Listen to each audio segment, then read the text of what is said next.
Ito yung nakuha kong balita kahapon, no? There are stories na magtatangka ang administrasyon ni Marcos na pasukin ang central office ng Iglesia ni Cristo dyan sa Commonwealth. Grabe po itong nasagap nating mga balita at impormasyon tungkol sa gagawing kasamaan ng gobyernong Marcos laban di umano dito sa Iglesia ni Cristo, anak ng kagwang. Ang demonyo ay magpakademonyo talaga, anak ng kamote, oh. Meron po tayong nasagap na mga impormasyon at kumakalat na rin ito sa social media na di umano ay lulusobin ang Iglesia ni Cristo ng gobyernong Marcos. Ano nga ba ang dahilan? Bakit lulusobin di umano ang central, no? Central po mismo ng Iglesia ni Cristo? Matindi po itong mga nasa isip, mga nasa utak ng gobyernong nakangiwi ang panga. Pero mga kapatid na iglesia, lalaban umano sila kung sakaling darating na po ang mga ganyang panggigipit sa kanilang relihiyon. Alam niyo po mga kabisdak, mukhang mangyayari muli ang nangyayari sa KOJC siege. Maalala po natin yung ginawa ng gobyernong ito sa pagsalaula sa simbahan ng Kingdom of Jesus Christ ni Pastor Apollo C. Quiboloy. Hindi po natin yan makakalimutan at alam po yan ng buong mundo dahil naka-live lahat ng mga political vloggers. Kung darating po ito, yung mga iglesia, miyembro ng Iglesia ni Cristo, mga political vloggers na pupunta dyan, i-live po ninyo para alam po ng buong mundo at ng maraming Pilipino ang kababuyan na gagawin sa inyo kung sakali mangyayari man ito. Tatlong relihiyon na po ang ating pag-uusapan ngayon. KOJC, Iglesia ni Cristo. Ang KOJC nauna na po nakaranas ng panggigipit, no, pambabastos sa kanilang relihiyon. Ngayon naman nakaamba po itong Iglesia ni Cristo. Itong Jesus is Lord, mukhang hindi na po yan makaranas ng kung ano man ang naranasan ng KOJC at maranasan di umarunin ng Iglesia ni Cristo. Dahil tuluyan na pong sumanib sa kadiliman itong Judas is Lord, na hindi po nagustuhan ng mga pastor. Meron pong isang pastor na Bisayang pastor, tinawag pong tambalolo si Joel Villanueva. Bisaya po yung sinasabi niya, pero i-translate po natin sa mga Tagalog para maintindihan po ninyo. Magandang tanghali po sa ating lahat. Palike po muna, pa-share, pa-subscribe at pakipindot po ang inyong mga notification bell para lagi po kayong updated sa ating mga video. At bago po tayo magsimula ng ating palatuntunan ngayong araw, nais ko po munang batiin ng Happy Father's Day kayong lahat ng mga tatay. Happy Father's Day, lahat ng mga nanay na nagpakatatay, Happy Father's Day. At Happy Father's Day rin po kay former President Rodrigo Roa Duterte, ang pinakatatay ng maraming Pilipino. At syempre, ang tatay po rin nating mga DDS na talagang nakitaan po natin na hindi iniwan si former President Duterte na ngayon pinakaunang political prisoner ng gobyernong ito. Happy Father's Day po sa tatay ng lahat ng KOJC, SMNI family na si Pastor Apollo C. Quiboloy. Alam ko, malapit na po ang there will be a day of reckoning. Pag naging Pangulo na po si Inday Sara, sigurado po ako makakalaya po itong dalawang tatay natin na si Tatay Digong at si Pastor Apollo C. Quiboloy. Happy Father's Day po sa lahat ng mga Pilipino. Unahin na po natin pag-uusapan itong patungkol sa Iglesia ni Cristo. Na di umano'y lulusobin ng gobyernong Marcos ang sentral mismo Kagaya po sa ginawa po ng KOGC, no, talagang sinugod po, nilusob po ng gobyernong Marcos ang sentral, pati yung pinaka-cathedral po nila, ginawa pong hideout ni Torre. Pero ang lakas naman po ng loob na gumawa ng kagaguhan itong gobyernong Marcos. Pero walang imposible po sa demonyong administrasyon. Noong una, inakala rin ng maraming Pilipino, haka-haka lang din, na di umano'y susugurin, lulusobin ang KOGC ng maraming kapulisan. Nangyari nga ho, hindi po nila nirespeto ang simbahan, wala na pong separation of church and state. So ngayon, yung relihiyon, pananampalataya ng KOGC, talagang nakita po natin, nasaksihan po ng buong mundo kung paano tinarantado ng gobyernong Marcos. Hindi lang isang beses, kundi 2 beses. May namatayan pa ho sila, 2. Ganun po katindi ang ginawa ng gobyernong ito. Napoposible rin po mangyayari sa Iglesia ni Cristo. Tandaan po ninyo, ang masama ay magpakasama. Ang demonyo ay demonyo. Parang mga uhaw po sila na gagawa ng kasamaan. Alam na po natin yan. Saan ko po nakuha yung impormasyon na yun? Narito po, sa sikat na political vlogger, si Jesus. Ito yung nakuha kong balita kahapon, no?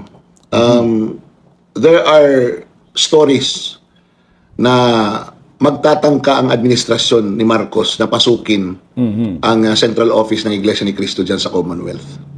At ang senaryo na gagamitin nila, allegedly, nandyan si Bato de la Rosa nagtatago.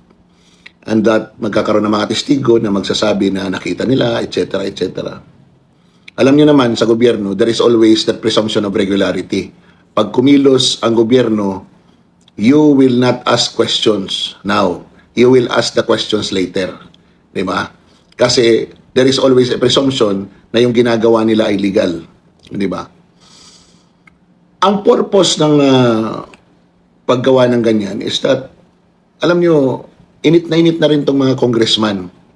Itong mga congressman na ang kanilang boto ay nakadepende sa Iglesia ni Cristo, na eto sila ngayon ay bumoto sa impeachment at very vocal sa impeachment ni Vice President Sara Duterte. Natatakot ang mga ito na hindi suportahan ng Iglesia ni Cristo. And the only assurance that this administration can make, itong Marcos administration, is to destroy Iglesia ni Cristo. Yun lang yun eh. Alam nyo, pagkwentuhan na ng ganito, palaliman ng pag-iisip, hindi nyo maiiwan si Madarahog. Because I've been talking to a lot of people and isa lang ang lumalabas. Di ba? Ang hadlang na lang sa administrasyon na ito na isang malaking organisasyon ay ang Iglesia ni Cristo. Nasira na nila yung GIL, nasira na nila yung KOJC. Mula na magsimula, ang El Shaddai ay sa kanila. Ang Roman Catholic Church, through the Liberal Party, nasa kanila na rin. And ang pinaka-malaking hadlang na lang is the Iglesia ni Cristo. And Iglesia ni Cristo continues to be the critic of this administration. At the only way to destroy it is to attack it by using legal means kuno, and to create a narrative that it is an evil organization. Alam niyo na, di ba? Maglalabasan yung mga kwento-kwento na naman na kung ano-ano galing sa mga vloggers ni Marcos. Well, nakakaba. Ngayon, dudugtong lang ako dito kay Sir. Meron lang din akong napupuna sa kanyang mga ibang sinasabi. Dudugtungan ko lang naman. Yung sinasabi niya na nasira na nila yung KOJC, yung GIL. Yung GIL, hindi nila nasira, yung GIL. Kasi yung Jesus is Lord, siguro, sisirain talaga nila. Pero ang resulta po ngayon, hindi po talaga nasira ang GIL. No? Kumampi sa kanila, hindi nila sinira na parang literal na parehong ginawa sa Kingdom of Jesus Christ na maging gawin din nila sa mangyayari di umano dyan sa ANC. Hindi ganun yung pagkasira. Nasira ang GIL dahil lumipat kay Bongbong Marcos. Nasira ang GIL sa mata ng maraming Pilipino. Bakit? Dahil umanib ang GIL sa grupo ng mga kawatan, mga kurakot. Diyan sila nasira. Kaya nga, mamaya pag-usapan rin natin yung GIL. Ang tawag nga po sa GIL ay ngayon, Judas is Lord. May nagkomento sa akin sa content ko kagahapon. Ang sabi niya, alam nyo, Bisdak, kawawa kami, miyembro ng GIL. Hindi na po Jesus is Lord ang tawag sa amin. Judas is Lord. Kaya nakakahiya daw, kaya gusto na rin nilang umalis sa naturang simbahan. Diyan po sila nasira.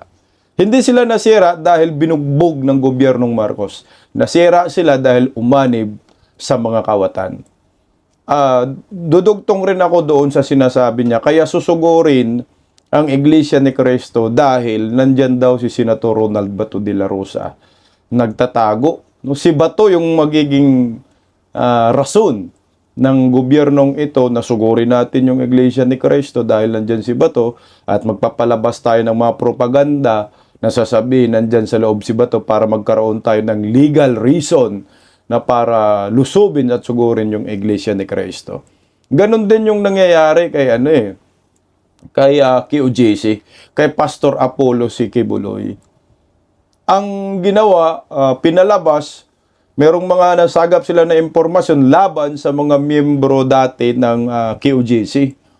No, na tiniwalag, inalis sa relihiyon dahil gumawa ng kasamaan. Yun ang ginamit ng gobyerno. Na di umano'y nandyan si Pastor Kibuloy sa loob po mismo ng Kingdom of Jesus Christ sa sentral sa Davao. Pero hindi nga po yun totoo. Walang katotohanan, naghuhukay pa sila ng mga bunker, utak ni Ture dahil daw man binaon na ginto. Yung source nila, yung dating mga miyembro, Jackson yata yung pangalan na yun. Pero lahat yun ay puro kasinungalingan. Hindi totoo. Si Pastor Kibuloy, hindi naman nakita dyan sa sentral ng QGC. Talagang nag-travel pa si Pastor Kibuloy, I think galing Cotabato, kasama yung mga militar, papunta sa QGC. Doon sa hangar dumaan, at sinabi nga na susuko siya. Sumuko si Pastor Kibuloy. Yun ang pinaka nakakahanga, no? Nakita ko na lulusobin na talaga ng todo. Mukhang maraming mamamatay na dyan sa miyembro ng QGC. Grabe, pero si Pastor Kibuloy nagsakripisyo. Sumuko siya para sa kanyang mga miyembro. Yan ang tunay na pastor. Pastor ka, pag sinabi mong pastor, pastor ka ng karnero, di ba? Yun po yung yung sa amin kasi karnero tawag yan. Ano ba yung tupa? Ayan, tupa. Pastor ka ng mga tupa. Kaya nga tinawag ka na pastor ngayon yung mga tupa mo, yung mga miyembro. So, kailangan alagaan mo sila. Kaya ang ginawa ni pastor, nagsakripisyo siya. Dapat ganyan ang ginawa ni Joel Villanueva. Na nangyari na nga ho ang nangyayari. Posible rin mangyari sa Iglesia ni Cristo. Kasi nung una, sabi-sabi lang, lulusobin yan. So, nangyari. So, ngayon ang Iglesia ni Cristo, alam ko, may alam na rin silang impormasyon. Except siguro sa reason kaya Pastor Kibuloy, kaya Bato, na nandyan, alam mo naman, tama si Sir, Jesus, na gagawa ng paraan tong mga to. Papalabasin lamang na legal ang kanilang ginagawa. Kasi si Iglesia ni Cristo, grabe matindi yung paghadlang sa korupsyon. Same rin sa QJC, matindi ang kanilang paghadlang sa korupsyon. Kaya ang mga yan, yung mga kurakot sa gobyerno, hindi papayag na mayroong hahadlang sa kanila. Nag-iisa na lang na, nag-iisang relihiyon na lang ngayon ang tumitindig na laban sa korupsyon. Na tumatayo pa rin. Ang QJC tumitindig pa rin si Minay. Pero yung leader ba nila, pinadapa talaga si Pastor Kibuloy, pinakulong. So ang Iglesia ni Cristo na lang, yung sa tingin nila tinik sa kanilang mga lalamunan para gagawa sila laban sa kanilang mga gagawing mga kasamaan. So ito na, Iglesia ni Cristo. Lalo na si Rodante Marcolita Mabuka. Tuloy lang natin si Jesus. Bahala. Ang sobra na ang iniisip ng administrasyon na ito in destroying its people. Hindi lang sa economics, hindi lang sa governance, hindi lang sa corruption, kung hindi pati yung paniniwala ng tao. Pakikialaman na nila. They are really afraid na at the turn of 2028, iba ang maging Pangulo at lahat sila habulin sa kanilang mga kasalanan. Eh sila ang nasa poder ngayon. They will do everything to extend their power by whatever means necessary. Alam niyo, maraming beses na pala nag-attempt ang administrasyon na ito na i-bait genuinely ang taong bayan at ang mga leader ng oposisyon na mag-create ng chaos para makapagdeklara ito ng martial law. Pero hindi nangyayari. These are stories. Siyempre, wala naman aamin, wala naman magsasalita na talagang ganito ang pag-iisip ng administrasyon na ito. But if you look at it, wala pa silang sinabi na gagawin nila, na nagawa nila. They have been saying na hindi sila magko-cooperate sa ICC and they cooperated. Sabi sila, walang warrant of arrest si Bato at yet, tinutulungan nila yung ICC na madakip si Bato for their own benefit. Diba? Nakita nyo ngayon yung pagpalit ng liderato sa Senado. It is not about programs of government. It is about impeachment and the flood control issue. More on the flood control and a little bit of the impeachment. Pero ngayon nakikita natin na yung impeachment talagang they arrested Jinggoy, they suspended Jinggoy, kulang na ng isa, di ba? Pag ma-aresto si Marcoleta, isususpend din, kulang na ng dalawa, magiging 22 na ang senador na buboto sa impeachment. And if they will be able to arrest Bato, and if Bato will be brought to The Hague, magiging 21 na lang.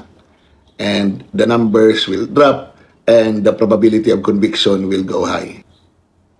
So ngayon, ito po, ang sabi dyan ni Jesus, yung purpose ng liderato ay pag-change sa Senado dahil sa impeachment. No? Siyempre, kasama rin sa flood control.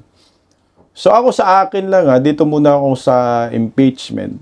Marami kasi talagang natatakot na pag makulong si Marcolita, makulong si Senator Bato, nakulong na si Jinggoy, makulong si Robin Padilla, at iba pa, kasi yun ang purpose talaga ng administrasyon. Yung threshold, bababa. Talagang marami na pong nagsabi ng mga eksperto, lalo na po yung magagaling na eksperto, mga dating chief justices, na hindi ho po pwedeng bababa ang threshold ng conviction. From 16 down to 14, down to 12, hindi daw mangyayari. Ang bababa po na threshold ay yung boboto ng against sa impeachment. Yun ang bababa. Pero yung boboto for conviction, hindi bababa ang threshold. O pakinggan natin po yung nakita kong video. Alam ko siguro napanood rin po ninyo ito. Itong dating Chief Justice. Ito, pakinggan natin. As again, 2/3 will be required to convict. So in this particular case, 2/3, the basis will be 24, not the existing 23. It should be 24. The Senate will need 16 to convict. Okay. In other words, since there are now 23, the vote of 7 would be enough for acquittal. As again, O, di ba? Narinig nyo? Yung bababa, yung threshold na yun, yung acquittal numbers, 7, 23 daw yung panahon na yun. Kanino ba yan? Hindi ko alam, kay Joseph Estrada ba yan? Correct me if I am wrong. 23 lang daw yung senador that time. Baka yung isang senador, hindi natin alam nangyayari. So 23, so mananatili pong 16 ang numbers ng threshold for conviction. Pero yung bababa ay yung 7 numbers for acquittal. Patay kayo bangag. Yan ang maliwanag dyan eh. Ngayon malabo para sa akin na ibababa doon sa impeachment naman. So balik tayo dito sa gustong pabagsakin ng Iglesia ni Cristo kasi alam ho natin yung Iglesia ni Cristo nakadalawang rally na. So transparency, accountability, sinisigaw, parang maisog 2.0 nga yung kanilang rally din eh. Tapos ngayon si Rodante Marcolita maingay pa. So malamang ito rin po yung pinaka-reason. na takutin nila yung INC pag hindi kayo tumigil, pag hindi kayo lumuhod sa mga demonyo, kagaya ang ginawa ni Joel Villanueva, ay hindi ko nangyayari sa KOJC, papatikim din namin sa inyo. Sabi nga ho ni Rodante Marcolita, grabe, mas mauna pa daw yata siyang maaresto kumpara kaya Escudero at kay Villanueva. Ito po, sabi po ni Senator Rodante Marcolita dyan, dahil sa pagsanib sa kanila, nawala na po siguro yung mga kaso nila. Kay Escudero, wala na yan. Pati kay Joel. Baka sila po ay hindi asuntuhin. Mauna na pa po akong aarestuhin doon sa mga kasama namin dati na nangako sa mga maging intact kami. Walang hiwalayan, walang maghuhudas, pero napansin ninyo kung sino po yung naghuhudas. Ayan, si Judas Tis Escudero at Judas Joel Villanueva. Kaya nga pinutakti sila eh. Ako sa akin lang hindi po sa nakikita ko, hindi po aatras itong Iglesia ni Cristo. Kung sakali mangyayari man yan sa kanila, correct me if I am wrong, mukhang lalaban ang mga to. Naalala ko yun, yung kay Dilima, panahon ni Pinoy. Di ba? Kagulo din yan sa Central. Kasi lumaban ang INC. Mukhang mahihirapan itong gobyernong ito na pabagsakin ang Iglesia ni Cristo. Anyway, alam siguro nila na mahirap ang Iglesia ni Cristo banggain. Pero gagawin siguro nila yan for the sake na magkakakreate lang ng chaos at magkaroon ng martial law. Gulo. Ito naman po yung nakikita kong mga post sa social media. Sabi po yan, maliwanag na INC yan. Sabi niya, mangyari na mangyayari. Sa buhay at kamatayan, kaisa kami ng pamamahala. Isang hudyat lang, kaisa kami, handa na kami. Hindi kami napapagod sa pagsunod at pakikipagkaisa dahil ang lakas namin di lakas ng tao, kundi lakas na mula sa Diyos at sa Panginoong Hesus. Ayan po yung mga post ng Iglesia ni Cristo. Matindi po yung sinasabi niya. Mangyayari ng mangyayari. Ito po yung pinost niya. Ayan, we are one. Mangyayari ng mangyayari sa buhay. At kamatayan, kaisa kami ng pamamahala. Yung sinabi kanina, isang hudyat lang, parang isang sabi lang, isang instruction niya lang, isang baba lang ng kautusan ni siguro kay Eduardo Manalo, mangyayari kahit daw kamatayan lalaban sila. Puta. Nyor, mag-isip ka ng kaisanlibong bisis bago ka gagawa ng kasamaan sa Iglesia ni Cristo. Malaking gulo yan. Para sa akin, Diyos ko, anak ng kamuti. Sabi naman dito ni ito po, may post din, sabi ni Barsaga, ex-congressman. Kasi yung Optics Politics nag-post yun, lulusobin daw ang headquarter ng INC, please confirm po. Barsaga, nagkakagulo ulit ang bansa. Tangina talaga, no? Wala na ba kayong nagawang mabuti, Nyor? Magsingot ka na lang, Nyor. Huwag na kayong gumawa ng kasamaan. Paanak ng kagwang pareho tayong mga Pilipino. Binababoy ho ninyo. Itong bansang ito. My God. No? Siguro ito rin yung isa sa mga kinakatakutan ni Joel Villanueva na teka kung papalag tayo dito sa gobyernong ito, ang mangyayari sa atin, mangyayari sa akin. Panigurado kung anong mangyayari sa Iglesia kung ano nangyayari sa KOJC, mangyayari daw sa INC, mangyayari din sa Jesus is Lord. Hindi na nga Jesus is Lord nga pangalan natin, Judas is Lord. So yung paglusob-lusob sa mga ganyang, ligtas na. Itong si Judas is Lord. Wala na. Hindi, bakit lulusobin pang Judas is Lord? So, ligtas na ang mga animals.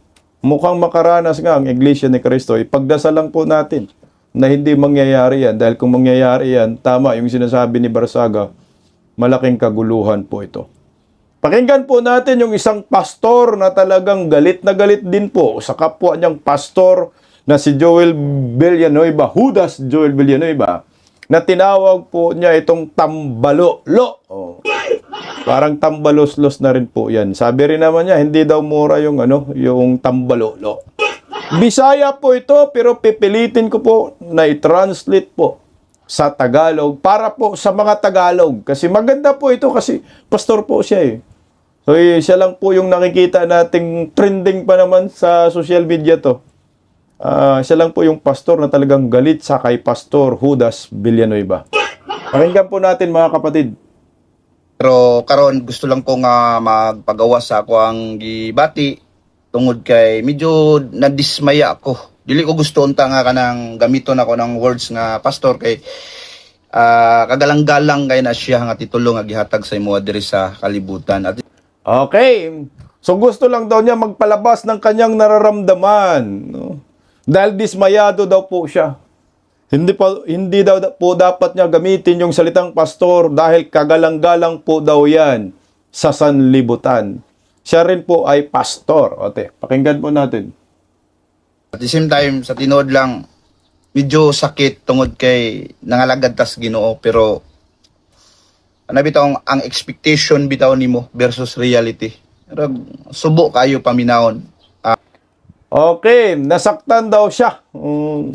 Nasaktan daw siya sa mga pangyayari dahil yung expectation against reality ay talagang nakakalungkot pakinggan. Ito na po.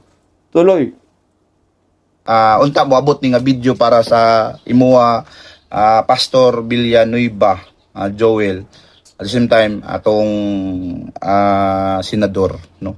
Nasakitan ko tungod kay una Sana daw makarating ang bidyong ito sa Judas na si Joel Villanueva. Nasaktan daw siya. Ito. Bakit? Ito ang unang dahilan. I believe nga ikaw mismo mag-stand ka sa imong ground and then nagtuo ko nga just stand by the truth, no? Nya nagtuo ko nga dili gyud pwede makabuntog ang kangit-ngit samtang moabot or motungha siya diya sa kahayag according to the Bible. Okay, ito medyo malalim, no?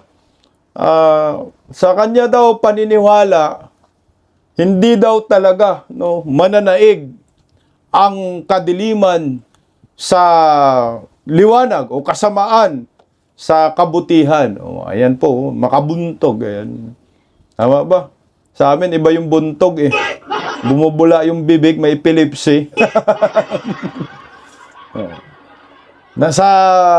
Nasaksihan daw niya ngayon na talagang nasupil si Judas Villanueva bilang isang pastor ng kasamaan.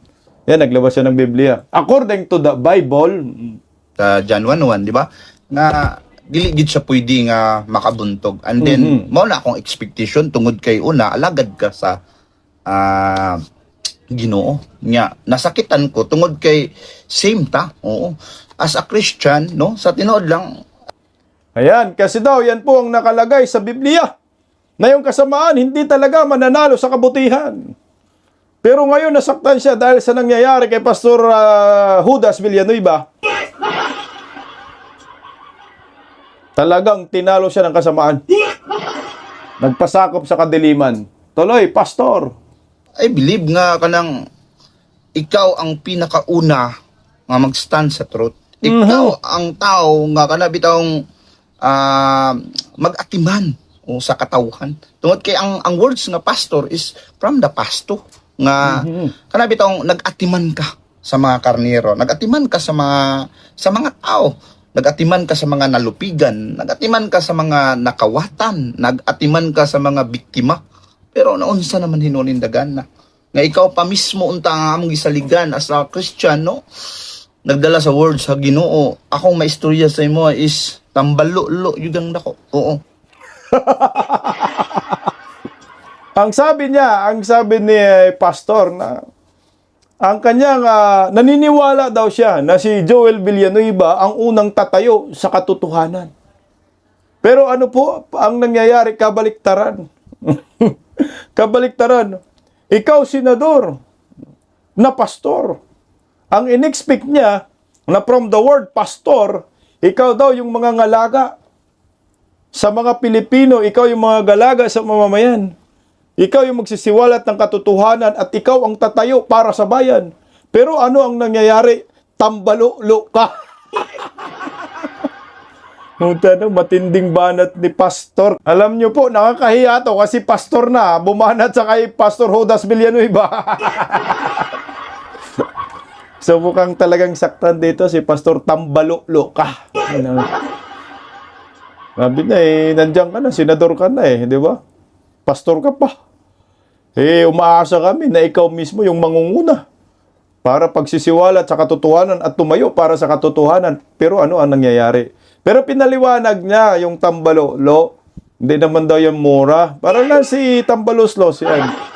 Tambalo-lo ka. Tuloy, Nya, og mayon tag tambalo-lo, dili na siya pamalika sa it's a kind of kana expression na siya.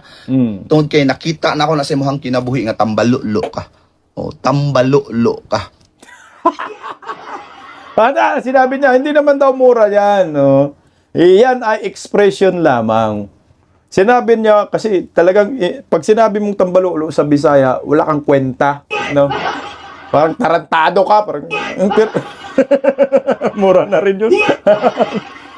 Ang mga Bisaya kasi maraming word na ginagamit. No? Isa na rin po yung tambalo-lo, tambaluslos. Wala kang kwentang tao, tambalo-lo. Ayan. Hindi daw yan mura, sabi niya. Nakita lang daw talaga niya sa sarili ni Joel Villanueva bilang isang pastor na tambalo-lo si Joel. Alam mo, putang na yung mga membro ng Jesus is Lord, no? Siguro hindi na kaya magsimba. Magsisimba ba kayo ngayon, linggo? Hindi nga, pastor, banatan mo. Muna siya. O, sakit man gamiton sa ako, mingon ko sa mo nga pastor ka nga tambalo-lo, no ambot kanang pwede ba ka nako tawgon nga pastoratoy, pero sa tinuod lang makita na ko ba nga unta unsa lisura explain no pero nasakitan lang o kabalo ka daghan nasakitan sa imo nga mga Christian. Daghan mga pastors na nasakitan sa imuhang gibuhat karon. Pastoratoy. Sabi niya. Talagang nasaktan daw talaga siya. No? Maraming mga pastor daw ang nasaktan sa ginawa ni Joel Villanueva. Kasi siyempre pag pastor ka, siyempre kasi lalo na kung pastor ka ng Jesus is Lord. Saan ka ba, sir? Pastor, sir? Pastor ka kay Joel Villanueva? Umalis ka na, sir. Huwag ka na dyan. Tambalo-lo yan. Okay, tuloy. Ipakaulawan ni mo ang Ginoo sa tinuod. Nako. Ipakaulawan ni mo ang Ginoo. Kabalo ko dagan mo pwede mo against sa unsa nga pamaagi nga gipakaulawan niya ang Ginoo. Mayo ka manudlo, no? Sa imong simbahan, no? Maayo ka mo praise, pero wala nimo na gikinabuhi. Wala nimo na buhata. Kami nga mga pastors nga mga nagtuos Ginoo, dapat ang among panalaminan is kamo, no? Lipay mi kay naamo diha sa posisyon, lipay mi kay mo scattered ang Christianism, no? Nako, matindi yung binabitawan niya. Ang sabi niya, pinapahiya mo ang Panginoon. Napapahiya ang Panginoon dahil sa iyo. Yan ang sinasabi niya. Talagang napapahiya dahil nga ikaw, nagturo ka daw ng Kristyanismo, nagturo ka daw ng Word of God, ng pananalita, pero hindi mo daw isinabuhay. No? Hindi mo in-apply sa tunay na buhay, pero grabe magaling ka daw magsalita. Kaya silang mga pastor ay nalulungkot ngayon sa ginawa ni Judas Villanueva. Kunti na lang, tuloy lang natin ng konti. No? Mo scattered ang kamatuuran, no? Nga kanabitang, if you know the truth will set you free. Pero naon sa naman napriso naman hinon ka. Napriso ka diha sa sistema. Pastilan. Maulagi. Pastilan daw, pastor. Tama ka dyan, sir. The truth will set you free. Talaga namang ang katotohanan ay ang magpapalaya sa iyo. Kaya nga sabi nga ng ibang miyembro, no, Listen na natin si Pastor. Sabi nga ng ibang miyembro, na kung nagpakulong ka, miyembro ng GIL, kung nagpakulong ka sana doon, mas bibilib pa kami sa iyo. Niniwala pa kami lalo sa iyo at makakuha ka pa ng suporta. Kaso nga lang, ang inisip kasi ni Joel Villanueva, ang sarili niya. Kasi ang katotohanan, talagang naglima siguro siya ng kaban ng bayan. Kasi ang tindi ng sinabi ng pastor, the truth will set you free. Ang katotohanan ang magpapalaya sa iyo. Kung totoong wala kang kasalanan, hindi ka nangungurakot, makakalaya ka, hindi ka matatakot makulong kasi makakalaya ka lang naman, may justice naman. Pero kung totoo kang magnanakaw ka, hindi ka talaga makakalaya, may conviction talaga yan. Same with Pastor Apollo Sigibuloy sa KOJC, naniniwala siya, the truth will set him free. Lalaya siya, makakalaya siya sa katotohanan. Dahil alam naman natin na yung mga ginagawa kay Pastor Kibuloy ay puro lamang yan kalukuhan at kasinungalingan. Siyempre, ginawa ng kasalanan kasi pinapatahimik si Pastor Kibuloy. Same with Iglesia ni Cristo na maingay din ngayon against corruption. Mukhang mangyayari yan. Yung nangyayari sa KOJC, mangyayari sa INC, pero hindi na mangyayari sa GIL. Kasi ang GIL, sumanib na naman dito sa mga team Malita. Puta, no? Pag ikaw miyembro ng GIL, makakarinig ka sa akin. Hindi ba kaya mangliit ka? Sabihin ko, ikaw, Judas is Lord ka, Joel Villanueva, tapos pinapakinggan mo si Joel Villanueva lagi sa inyong simbahan. Ano kayong pakiramdam ng GIL? Sorry ha, hindi ko po pinipersonal yung mga miyembro ng GIL. Tinatamaan lang po kayo dahil po yung pastor ninyo, Joel Villanueva, ay alam ng taong bayan na sumanib po dito sa team mga kawatan.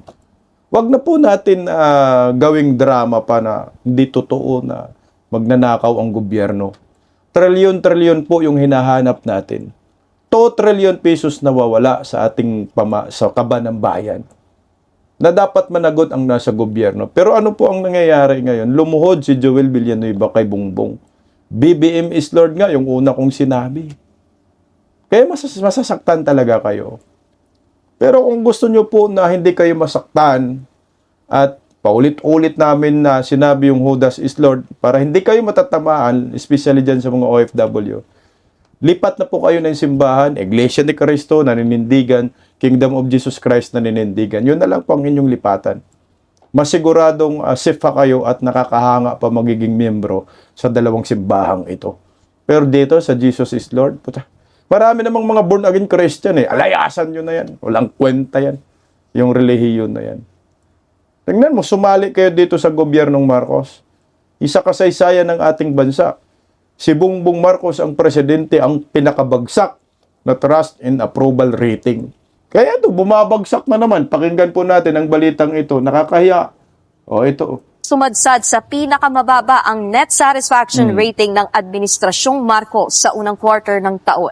Base sa survey ng SWS, 32% ng mga Pilipino ang kontento sa trabaho ng administrasyon. 46% ang hindi kontento, habang 21% ang hindi tiyak sa kanilang sagot. Nagresulta yan sa net satisfaction rating na negative 13, malayo sa positive 14 noong November 2025. Record low ito, hindi lang para sa PBBM administration, pinakamababa rin yan sa loob ng 16 na taon mula sa negative 45 ng Arroyo administration. Ginawa ang survey noong March 24 hanggang 31 sa kasagsagan ng krisis sa Nangis. Dito rin nagdeklara ang Pangulo ng State of National Emergency, Energy Emergency. Wala pang reaksyon ang Malacanang sa resulta ng survey.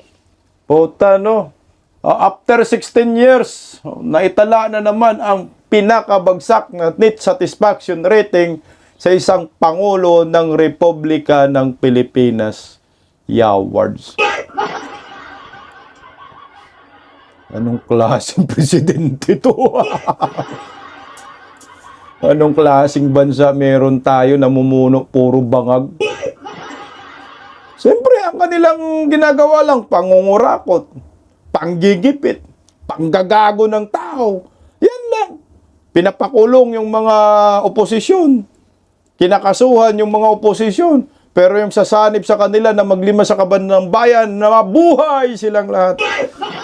Anak kayo ng kagwang. Parang ang tagal pa ng 2 taon, no? 2 taon na lang. Parang tagal naman. Pwede na bukas. Sana lumabas na tayong mga Pilipino. Yung mga Pilipino na nakaranas na ngayon na panggigipit, Iglesia ni Cristo, PUGC, sama-sama na lang tayo mga didiis. Magsilabasan tayo sa kalsada. Pwede naman mag-rally talaga. Bakit ba yung mga kaliwang grupo nagrarally, wala namang kinasuhan na inciting to sedition, mga anak ng kagwang. Pero pag mga DDS, mga Pro Duterte, inciting to sedition, rebellion ang kaso, yawan. Kaya merong isang commentator, galit na. Lumabas na kayo, sabi niya. Lumabas na kayo. Television commentator talaga to, ha. Alam ko, nakapanood din kayo, DDS talaga siya, eh. Lumabas na kayo. Ginagago na.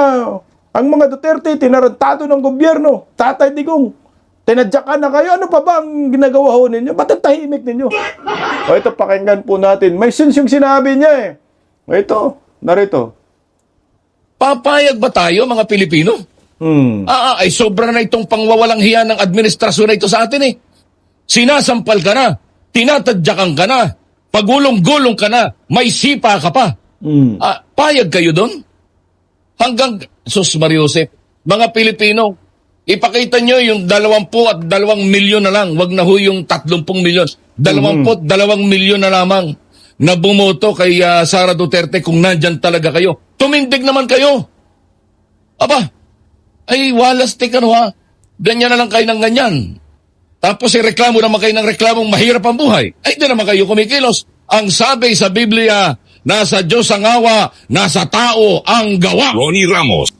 Yan si Ronnie Ramos. Ang sabi sa Biblia, nasa Diyos ang awa, nasa tao ang gawa. Alam mo, sir, tumpak ka dyan, sir. Nasa na ba talaga ang mga DDS? Lumabas na kayo, anak ng kagwang, puro na lang mga vlogger na sa labas. Mga Pilipino, lumabas na ho kayo. Kahit 20 million, kahit hindi ko na kailangan ng 20 million, kahit 10 million. Kahit hindi ko kailangan ng 10 million, 5 million na lang. Yung bumoto kay Vice President Inday Sara Duterte, ano bang hinahintayin nyo? Kailangan nyo ba talagang i-impeach muna si Inday, makonvict muna si Inday para bago magsilabasan? O baka naman ang hinahintayin nila? Lulusobin ang Iglesia ni Cristo bago magsilabasan? Anyway, titingnan po natin kung ano ang mga susunod na mangyayari sa katarantaduhan at kagaguhan ng gobyernong Marcos. Good luck po sa inyo, Iglesia ni Cristo. Maging mahinahon ang lahat at darating din ang kapayapaan at there will be a day of reckoning. Paggising sa umaga, tanghali at gabi, nakikita ko ang post niya, ang hapdi. Paano nga ba to? Di ako makatanggi. Watch ko na lang at isipin ng mabuti. Bisdak Pilipinas. Bisdak, tinig ng katotohanan. Sa bawat vlog may laban sa kasinungalingan. Mulat ang mata, gising ang masa. Bisdak Pilipinas, para sa bayan, gumigising sa diwa. Sa likod ng kamera, tapang ang dala, walang sinasanto kung mali ang gawa. Hinay-hinay, pero palaban. Boses ng tao sa digital na labanan. Bisdak, tinig ng katotohanan. Sa bawat vlog may laban sa kasinungalingan. Mulat ang mata, gising ang masa.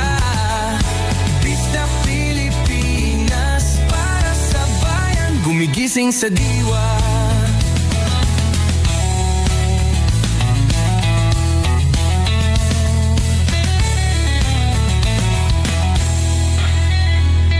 Hindi artista artista, hindi politiko, pero ang katotohanan, sigaw niya ay buo.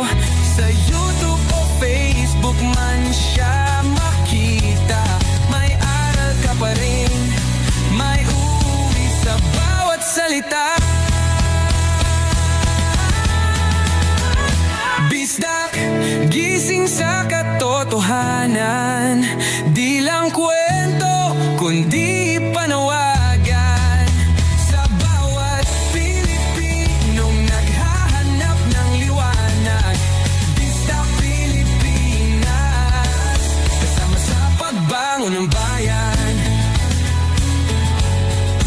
Bisdak Pilipinas, boses ng masa, gising ang diwa. Sa vlog mo, may pag-asa.